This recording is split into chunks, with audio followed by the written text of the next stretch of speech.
Why, hello everybody. I am now on my deck.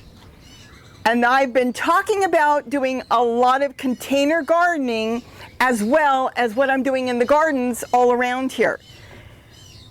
You know, it took me a while. I'm going to drop in a lot of footage because what I did was I did have the cameras out while I was moving things, and oh my goodness, I would move one thing and set it up over there, and then I would look at it, not like it, and I'd set it up somewhere else, and I was dragging it around, and there was like, should I put it here? Should I put it there? Where am I going to put it? And you know what's beautiful, no matter what you're seeing as I'm setting it up and then changing things around, it's containers. I can change it anytime I want. It's no big deal. And it may get a little heavy. I may need a little help to move it around, but I didn't need any help setting this up. I actually used a dolly and I dragged things around, and I would set them up, and it wasn't in the place I wanted. Then I would set them up again and still wasn't in this right place. Then I set it up and thought it was perfect. I thought, oh, this is it. I got all the containers lined up. And then again, I changed it. But what I've done here is I'm using basically what I already had. I'm going to be honest, these upside down planters I've got, these patio garden planters, if I didn't have them, I would not buy them. The only reason I bought all these, and you would think, wow, she's got so many. Well, Walmart had them on sale. This was quite a few years ago now. Walmart put them on sale for $5. They were blowing them out. I'm not sure why they blew them out or what the reason was.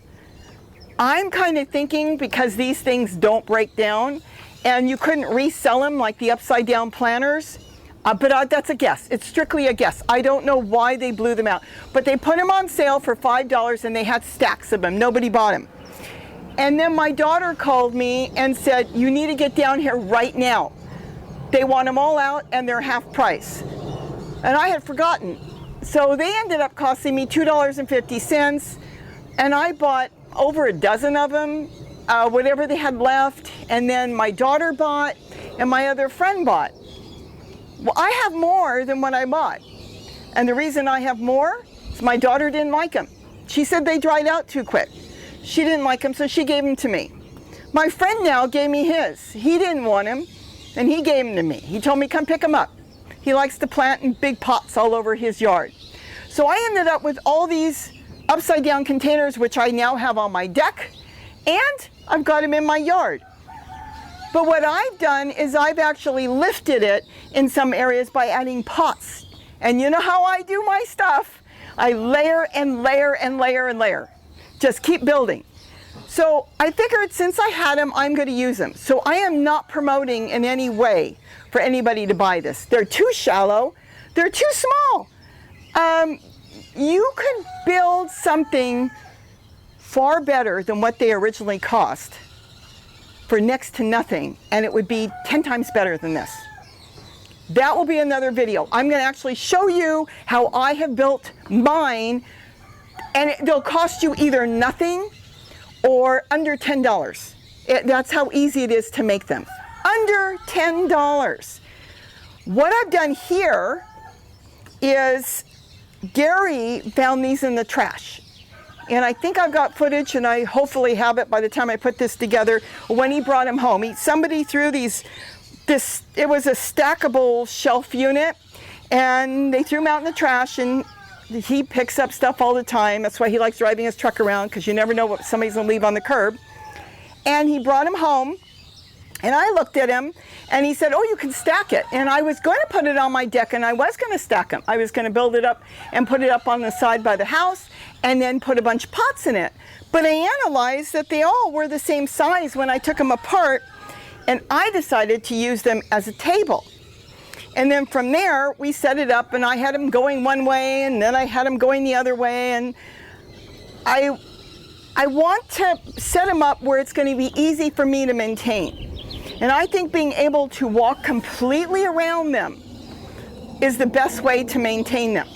So for now, as long as they're set up the way I like, they're going to be set up this way. Like I said, it's containers. You can change it anytime you want.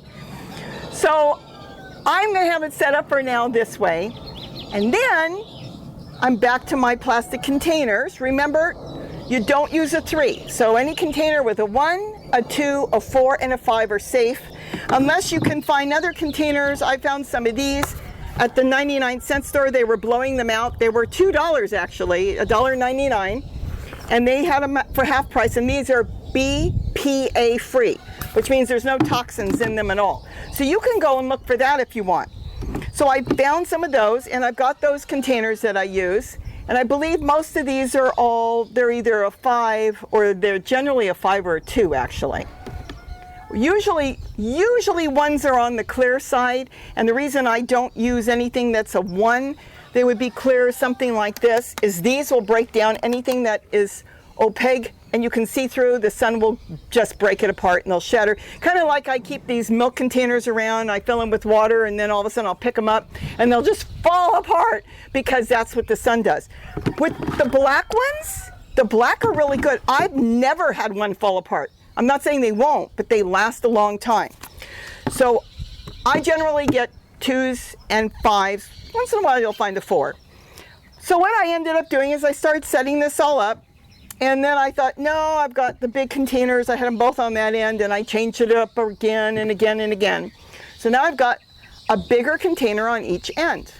Why do I have a big container on each end? Because I'm going to compost in place on my deck. I don't need my yard. You don't need a yard.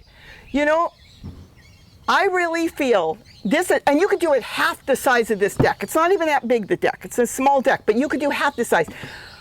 I'm going to say that if I really kept up with it, and you could do this, you know, in the morning, in the evening, when it's right off your house like this, and work on it, I could probably get just as much food off of this small deck than I do in my garden.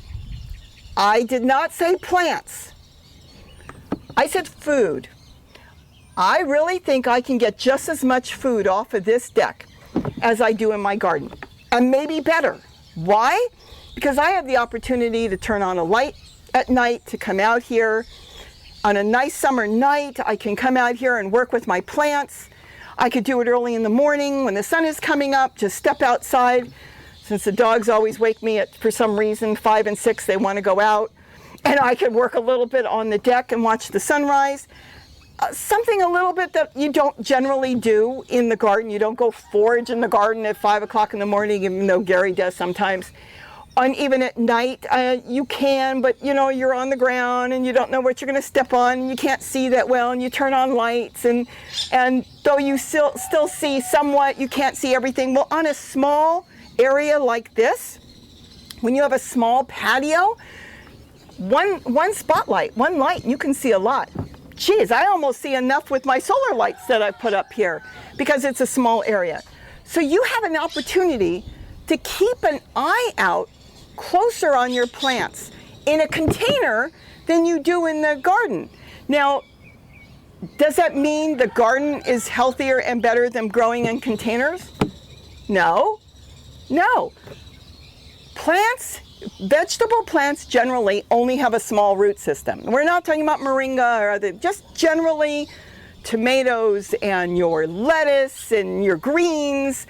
A lot of them have a small root system. So here, you're going to control what you feed your plants. And this is when I'm going to take you with me, because it's not set up yet. You know, this is still stuff like Gary took all the asparagus out of here. I had a bunch of asparagus seeds I threw in there and they started growing, so he took them out, so there's no soil in here. So I'm going to start setting up more and more, and I'm going to take you with me on this to show you how I'm going to compost in place on my deck. I'm going to make my compost tea on my deck. My foods are going to still get just as much nutrition because I've got a technique that this whole thing is going to work for everything on my deck. I hope it works. No, it should work. There's no reason it wouldn't work. And that's what I want to take you with me on this project that I decided to do. Somebody suggested to do a lot of different items, different types of plants that you can eat on my deck, not to have everything the same. And I thought about it, and you know, she might be right. I was going to plant a whole bunch of mint and a whole bunch of stuff that I like. Well, I'm going to do both. I'm going to plant stuff that I like, and I'm going to do a variety, because that is a good idea. See what works better.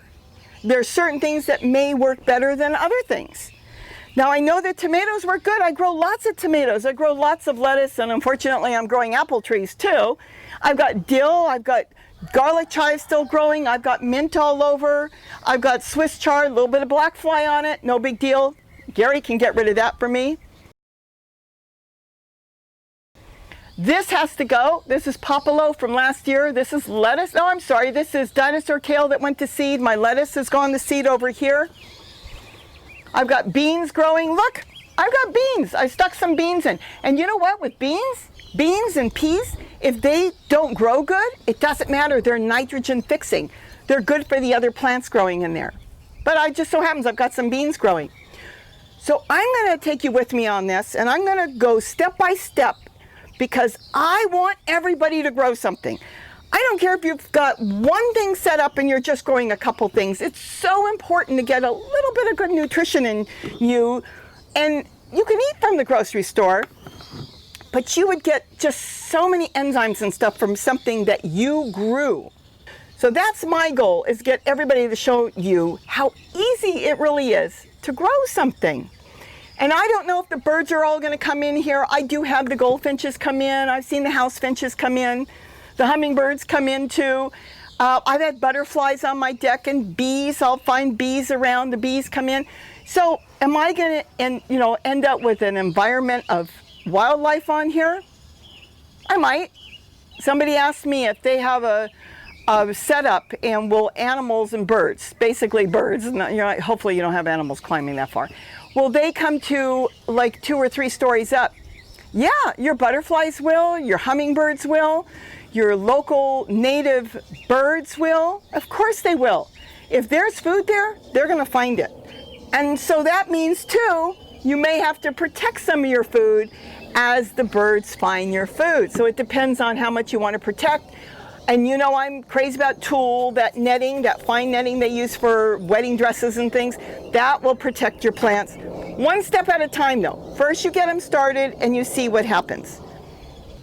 So we'll see how this goes over the next few months.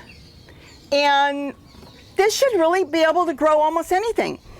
I'm going to say in this container, I should be able to grow tomatoes, beautiful tomatoes, and zucchini. Why in this container more than the others, which I may be able to grow in the other ones? Because this is my compost bucket. I am composting already in place. And I'll do a whole thing on that and how this is, because I don't want to drag this out and bore everybody with a long video. But I'm going to have everything working. The whole thing is its own ecosystem. This is in here, this is a bucket. And I think we could do this with any type of bucket. This had its own lid. The lid was kind of not that good. So I took one of the lids from one of my containers, and it's not set up yet though, it's almost there. And it's here. Now I'm going to have another thing here, which means I'm going to have a plant growing in here. So it's going to be like, I don't know what they call that. It's like the mousetrap effect or whatever.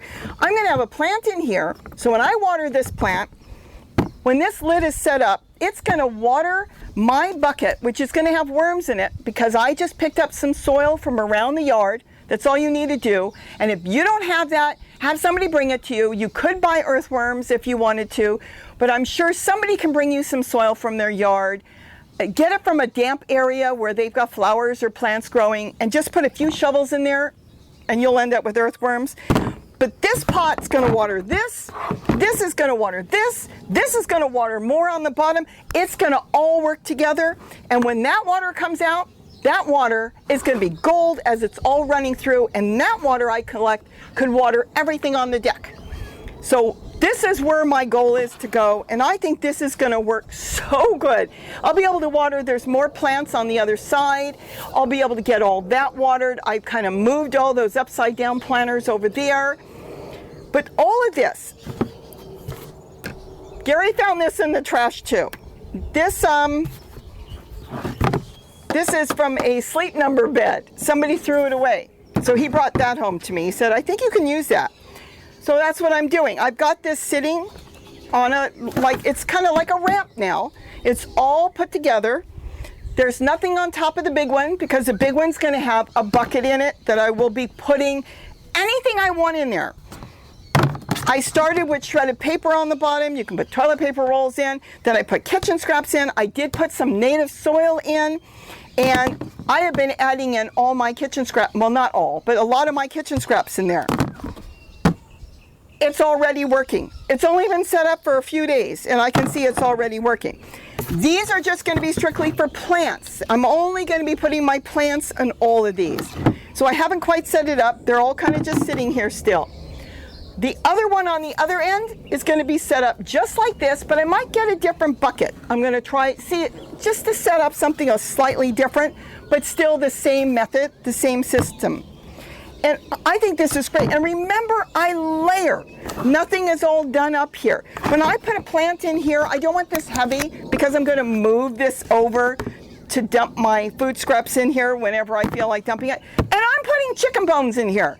Nothing's going to get to this. This is out of the reach of my dogs. They can't get up here.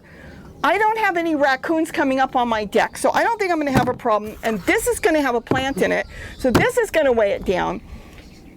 And it should work fine. Now, remember, when you are composting in place or composting anywhere, if you get, like I had some fruit flies, which the hummingbirds would have loved before I covered this, I put a little bit of soil, potting soil on top. I just sprinkled it on top. That was the end of the fruit flies. They disappeared. There's nothing here now. That's how fast you can get rid of insects if you've got insects. Just put a layer of native soil or potting mix. And if you're composting in place, you can get the cheapest potting mix.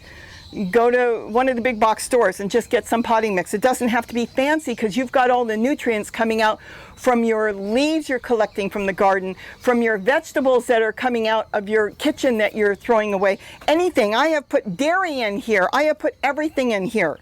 There's things I don't put in my compost. Maybe I'll make a 2-minute Tuesday on what I don't put in. But you know, anything you're putting in your garden, you can put in here. This is going to keep it covered. I do have to make holes in here. It's not airtight, so it's still okay. But like I said, I'm not done with this. I've got holes on the bucket, the front of the bucket, so the bucket is leaching. And I'll try to get a whole thing together on that, but the bucket is going into the container. So this way, if the earthworms start to grow and develop a whole bunch, they can travel back and forth. So as much as me watering this and it watering this, and it's going to come out from the front because there are holes here, and it's going to fall into something else. I think you got the idea. Everything can move around, you know, that's the thing. So this setup is almost there. This is no joke. You don't need a big area to grow a lot of food. I could just use this area, and I can just this one area here, and I can grow walking onions, regular onions. You could set up one with carrots and radishes. You don't want to deal with that. You can set up lettuce. You can set up mint. You can set up parsley, dill, anything you like, oregano, whatever you want, peas. This, I can trellis this. I can easily, when I need to, and I will need to, put trellises up. This is a tomato. I'm going to put the tomato in here. I was actually going to put a zucchini, but I want this tomato to take off, so I'm going to put the tomato in there when I get that together. And then you should be able to get everything growing. And you can start your seeds out here too. If you have one that you don't want to plant a lot in it, you can start your seeds out here. I still use my paper cup method. I have a 1-cup method now, which I don't think I've put up yet, and I should show that. And it's working perfect. This one, I had a plastic cup when I planted it in. I didn't have any paper cups at the time, but I'm going to slide it out. Tomatoes are easy to slide out. I actually did the split bottom on that, like I do, and the roots are coming through, but I don't want to leave it in its plastic cup. I don't think. Maybe I will. Who knows? Maybe I will just to see. I don't know. But anybody can set this up. I will get a video together to show you how you can set up one tub that will probably cost you under $10, maybe free if you've got the parts.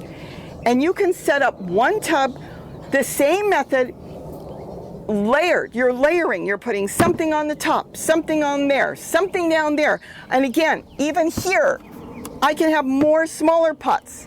Parsley doesn't need a whole lot. I can put a small parsley.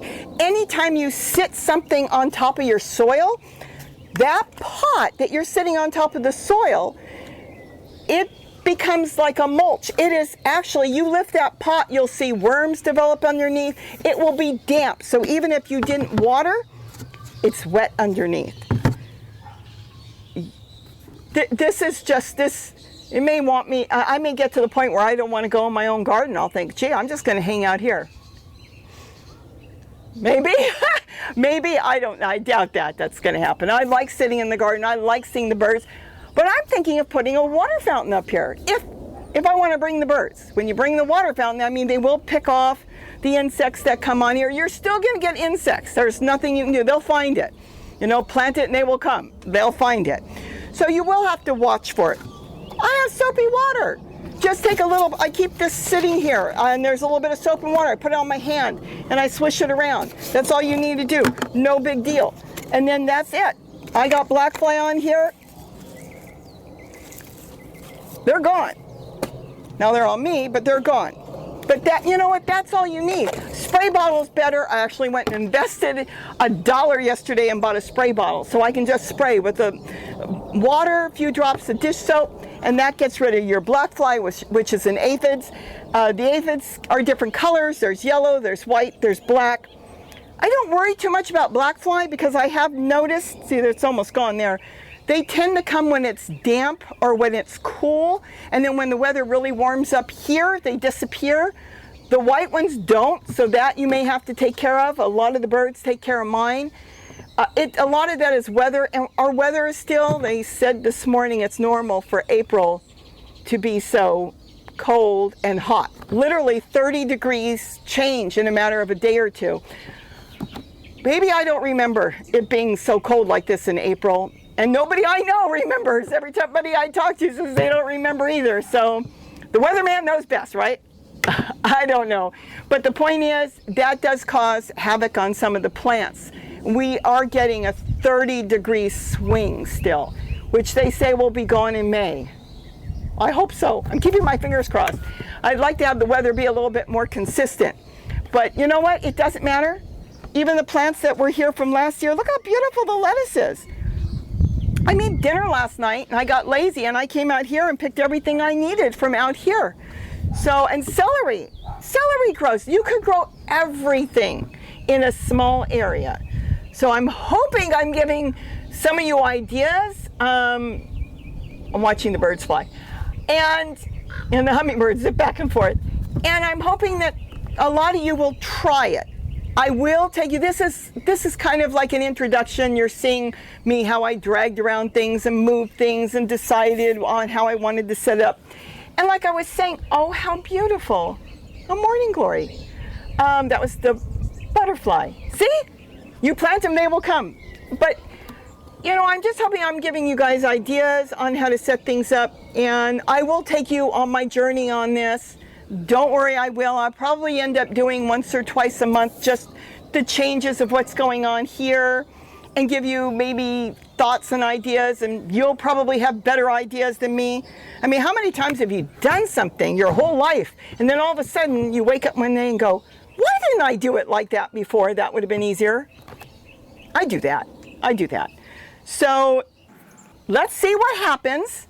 And maybe I'll do this once or twice. We'll come out here, we'll see the plants growing. I'm gonna get this one set up first. This will be my first one. Once this is set up, I can start to go down the line. And while I'm setting up that, I'm throwing different leaves and things in all of these. And you know what's so wonderful? Everything on your deck, you're not gonna throw it away. When I come through here and I find yellow leaves, and leaves turning yellow on my celery, I'm gonna throw it in here. I'm not throwing anything away. Just think, I mean, you're not bringing out a trash can to come out here to fill up a trash can and take it into the trash that ends up in the dump. You're putting all this wonderful stuff back. It's all going back into your own garden up here. This is a rooftop garden basically, and you don't need to throw anything away. There is nothing you need to throw away. Now, if you say, oh, well, this has got black fly, I don't want to put that in my compost. It's not going to hurt anything. You don't want to put in your compost? Put a bucket somewhere and fill it up partway with water and throw it in there. The black fly will drown, the leaves will ferment, and now you've got a perfect fertilizer for your plants. In about 3 or 4 days, it starts to smell a little bit. You mix it with a little water, put it in a watering can, and you can feed all your plants. So anything that's in doubt like that, just drop it in a bucket of water. That's how I make my compost tea. I take collard leaves, broccoli leaves, throw it in a bucket. You've seen it. I've got videos on that. I don't buy any fertilizer. Somebody did ask me, do you ever buy? I have bought. I went in once to a nursery, and for some reason they were blowing out a whole bunch for like $2 a bag, and they said regular 15. I bought a couple of them. That was 3 years ago. I still have the couple bags. I think I've used it a few times. I don't use it. I make my own fertilizer with my own plants. But all this makes wonderful compost tea that you're going to just feed your plants with. So let's get this going. It's a beautiful day today. I think I've talked enough about what's going on the deck. I think you've got an idea of what I'm going to be doing. Everything is going to be layered. So who knows? There could be another pot. I don't have a small pot here. Another pot here. A pot here. This I'm not going to grow in. If I wanted to at some point, I could put a zucchini in here. I could take this lid off. See, I'm going to plant a zucchini in here. I'm going to compost somewhere else. I have nothing else to put in here, and you can remove that. You know, when you go in here, oh, look at this. The stuff I put in is already broke down. Wow. You could take shovels of this when you're starting another one right out of the compost you're making on your own deck. And that's so rich because you've got banana peels, apple peels, pieces of rotten fruit, stuff from the refrigerator you found, things you don't even know what they are. Everything's going in there, onion peels, anything you've used in the kitchen, old bread. I'm going to use chicken bones in here. You don't have to. I wouldn't put other things in here, but anything that was basically food that you would eat or would have eaten can go in here. I've got paper, shredded paper. I don't put a lot of this shiny, even eggshells. Look at that. It's almost all broke down. I've got peels of things. As far as shiny paper that comes, you know, a lot of that junk mail, the ads, I don't put that in there. That, you know, I pay for trash service. And Gary says, we're having problems filling up the trash cans. Well, that's going in the trash cans. I pay for trash service. They won't let me not pay. I have to pay whether I put trash cans out or not. So the shiny papers go out in the trash. But white paper, you get ads like, oh, do you want to take this credit card out? Just white paper. I shred that up because it's got our address on it and into the compost. Nobody's going to find my address in here. Anything like that. So paper, white paper with not too much shiny ink, that can go in there. Anything you would have eaten can go in there. Toilet paper rolls, because they're from trees, that can go in there. Let's see what happens in the next week. I hope in the next week to have more of this set up, and we'll come back and see this in a week or two. And if, like I said, if you've got ideas, tell me your ideas, because every little bit, every little thing we pass like a big community helps us. And you can throw something at me, you know, and say, hey, how about you do this? If I don't like it, I won't do it. And if you don't like what I'm doing, you don't have to do it. The point is, it's not what I'm doing. It's something might spark you, and you'll turn around and think, wow, she just gave me an idea. I don't like the way she's doing it, but I'm going to do it this way. I'm going to put multiples on here, and I'm going to put another container and twist it around and build it up. That's all it is we all get ideas from one another. So with that, I think I've already talked too much. I'll take you around so you can see what the deck looks like right now. I'm on fire. No, I got that from the thrift store, a blanket I threw on there. But we'll see how it's going to change. And I really do feel that a small area like this could end up growing more food to be used, than my own garden and even Gary's. I don't even get everything on Gary's. So with that, have a great day, and don't forget to eat what you grow. Bye-bye, everybody.